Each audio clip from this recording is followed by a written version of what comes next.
episode 120, is I am Superman. So when I started, first I married my wife in 2007. And then that was about April, right? Well, specifically, exactly April. Let me get that right. That is my anniversary. And then we just celebrated 13 years on the 1st. And then there was the business that I started the next year, September.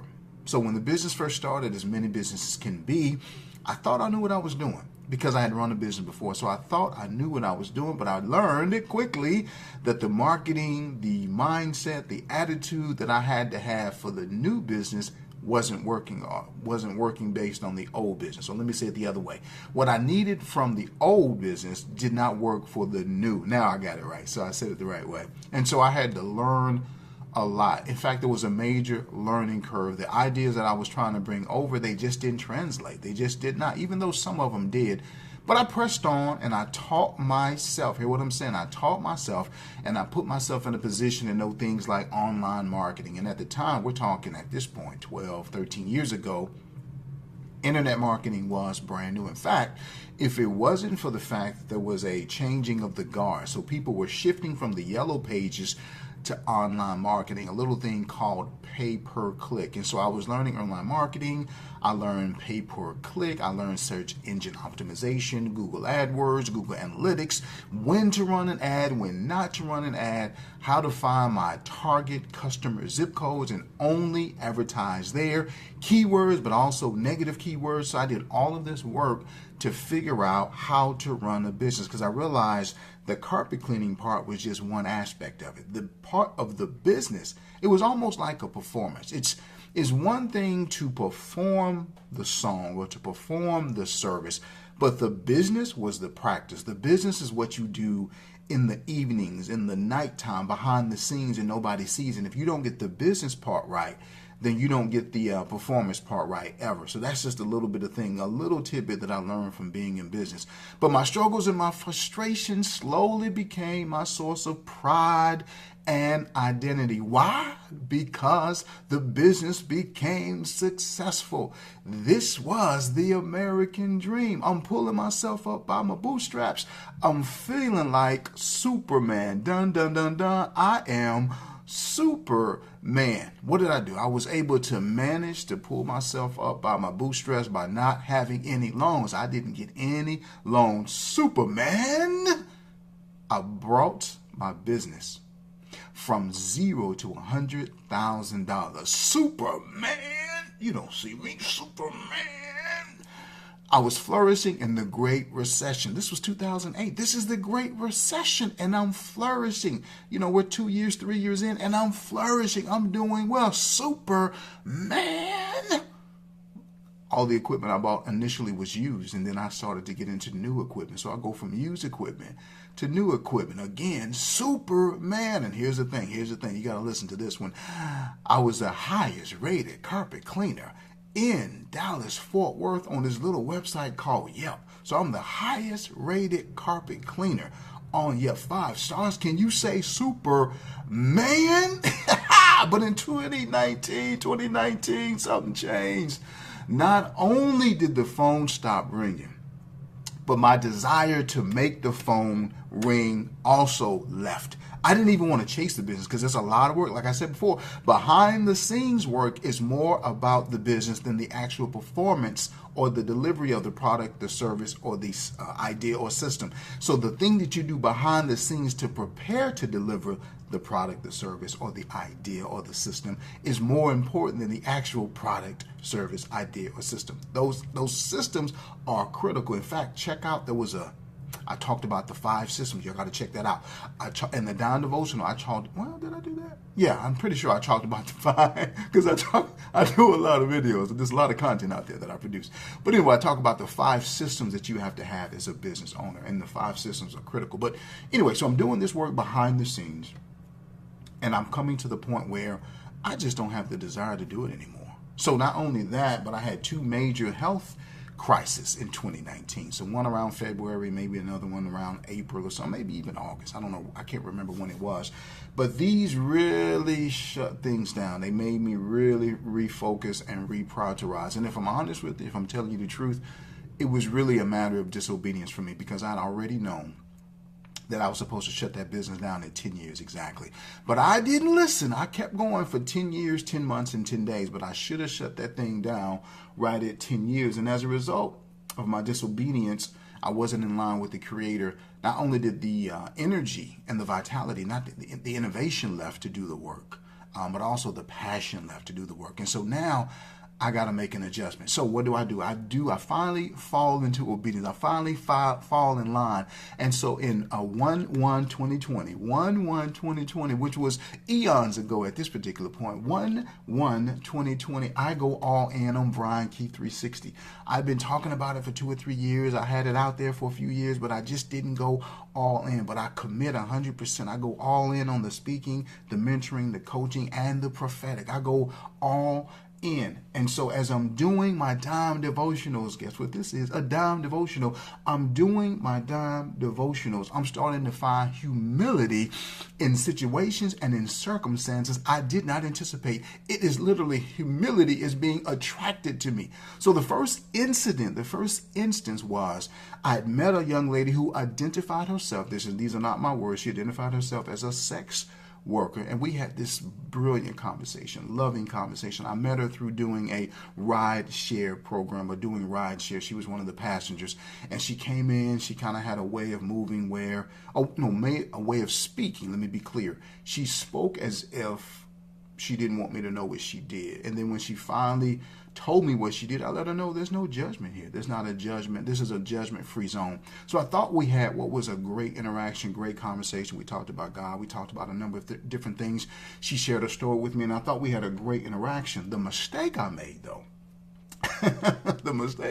was by sharing that experience on this format. She chimes in on an IG, and she is not happy. She's not liking that at all. So I learned a powerful lesson. I don't know if the lesson is to tell your own story. I don't know if the lesson is to make sure you say things only if a person is there.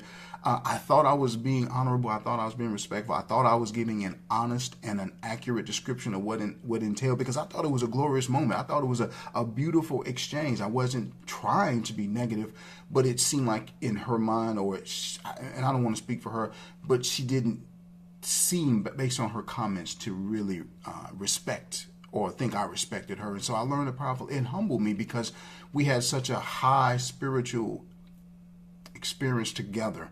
But then to share that story, whether it be because I had some subliminal agenda or something, I don't know what it was in my spirit. I'm still learning from it. But whatever it was about me, for some reason, me expressing it, or the way I expressed it, let me say it that way, was not pleasing to her in more than one way. And she expressed it on IG, and it was humbling. It was very humbling.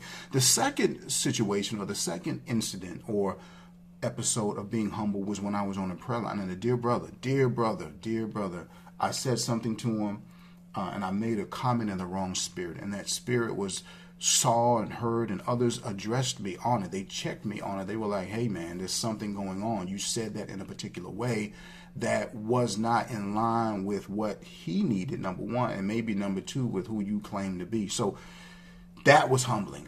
Number three was I ran into my sister-in-law, and she made it clear to me that, hey, there's some behaviors you have in my home, brother-in-law. Love you, but you make me feel a particular way. You're making me feel a kind of way, brother-in-law. You make me feel disrespected in my own home. And I know you don't mean to be that way, but this is how I feel. Humbled. So I'm having these major humbling situations, and they're all back to back. And then I'm kind of telling my wife, I'm sharing with my wife some of the humiliating and humbling experiences that I've had in the past week or two. And I asked the question. This is what I did. I asked the question. I said, what do you think? What do you think about this? What do you think about all of this? And so I'm being humble. So if it wasn't for the sex worker humbling me, I don't think I would have been ready for the prayer line brother to humble me. And I don't know if it wasn't for the prayer line brother humbling me, would I be ready for my sister-in-law to humble me? But now I'm ready for the big kahuna. Now I'm ready for the one that matters most. I'm ready for the one that I've committed my life to, and that's my wife. And so I asked her, and I don't think I could have done this before, but in that moment and in that spirit of humility, I asked her, I said, what do you think? Give me your insights. Give me what's going on. And please, and this, I asked this question, at least I asked the spirit of the question. I'm not sure if I said these words, but I asked, please don't hold back. I want you to tell me what I need to know. Tell me what I need to understand in this moment. And this is what I'm starting to get the strange feeling. I'm starting to get the strange impression. The strange impression after these 4 humiliating situations was that, and my wife humbled me. She humbled me in a major way, and I'm going to tell you exactly what she said in just a moment, but she humbled me in a major way. So, and just to make sure I'm clear, I was humbled by a young lady I picked up doing Lyft. She called herself a sex worker. And then the second person was a brother from the prayer line who humbled me, and the environment humbled me. And then it was my sister-in-law that humbled me in her home. And then it was my wife that gave me some humbling words. And I don't know if I would have been ready for the fourth or the third if it wasn't for the first and the second. But now I'm being humbled. And so I'm starting to get the strange impression that I might not be who I say I am. Ooh, I'm starting to get the impression that I might not be who I say I am. So I ask my wife in the spirit of humility, what do you see? I'm sharing with you what I've experienced. I'm sharing with you what I'm going through. I'm sharing with you where my heart is. Here's what I believe, because I was humbled. I had been humbled. The hurt and the shame had created a heart that I could receive. My wife was able to give me some information. She was able to say something to me to make me a better man, a better husband, and a better father that she couldn't say normally. She couldn't say, I had not created an environment where she could say it, but this humbling created that environment. And I asked, she reminded me, she told me a story. She reminded me of a coworker. And she said, do you remember that coworker that we used to call Superman? I'm like, yeah, I remember him. And she began to tell me about how all of the ladies, this is the impression I had before, was that the ladies referred to him being Superman because he was handsome, whatever. Whatever. I'm not trying to hear all that part. Pretty Ricky is what they call him. I'm not trying to hear all that. But of course, that's what, she's sharing with me what's happening at work. So they referred to him as Superman. And initially, I thought it was because, as my wife described, was because of his dashing good looks. However, in this moment, she was able to give me some more information. Now I'm humbled, so she can give me some more information about this moniker that this young man had. This man had this moniker of Superman. The name wasn't just for his looks, but it was also because of his behavior. What about his behavior? I'm glad you asked. You see, Superman always felt the need to take charge in the meetings. He always had a lot to say, but the problem is that Superman didn't know what he was talking about. Superman had no idea what he was talking about, and what made things worse about old Superman is that he was wrong, and he would never be open to corrections, not at all. And these are the words that my wife gave me. These are the words that my wife spoke to me that cut me like a knife. This is what my wife said to me. She said, my husband is just like Superman. Wait a minute. Whoa. Ouch. Superman wasn't just my title. Superman was also my behavior. You got to realize I'm the guy with no loans in the business. I'm the guy who had $100,000. I took a business from zero to $100,000. I'm Superman. You understand? I'm the guy who had the business, bootstrapped the business. Superman. You understand? I survived the recession. I'm Superman. You don't understand what I'm trying to get you to see? I had state-of-the-art equipment. I was able to get it because I'm Superman. I was the #1 rated carpet cleaner in Dallas on Yelp. I'm Superman. See, what you got to understand is this. This is what you got to realize. Being Superman gave me identity, and it also gave me confidence, but it also brought the worst out of me. The worst out of me. It also made me intolerable to the people that I'm supposed to love, the people I'm supposed to lead, and the people I'm supposed to speak life into. What I'm telling you is that I am Superman, not because I'm doing something good, not because I'm doing something right. I'm Superman because I'm so arrogant. I can't even see. I've created an environment where people are not even willing to tell me the truth because I'm Superman. Bruh. Bruh. Woo. Wow, wow, wow, wow, wow.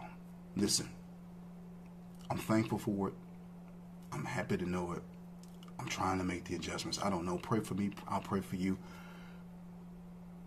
But I think there's some supermen and some superwomen that are listening to me right now. There are some supermen and there's some superwomen listening to me right now. And you've created an environment where people are not willing to give you the information you need that's going to make you a better husband, better wife, better man, better woman, a better parent, better mother, better father. They're not willing to give you that information because your identity is wrapped up in your opinion. Your identity is wrapped up in your ego. Your identity is wrapped up in you can't be told anything. Why? Because you can't hear the truth. You can't hear the truth. This is your moment. This is your instance. This is your hour. This is your cycle. This is your stage. This is your time. This is your day. This is your chapter. This is your turn. This is your atmosphere. This is your season. This is your year. This is your movement. This is your span. This is your decade. This is your era. This is your period. This is your generation. This is your age. This is your inheritance. My name is Brian Keith. Thank you so much for listening. I love you.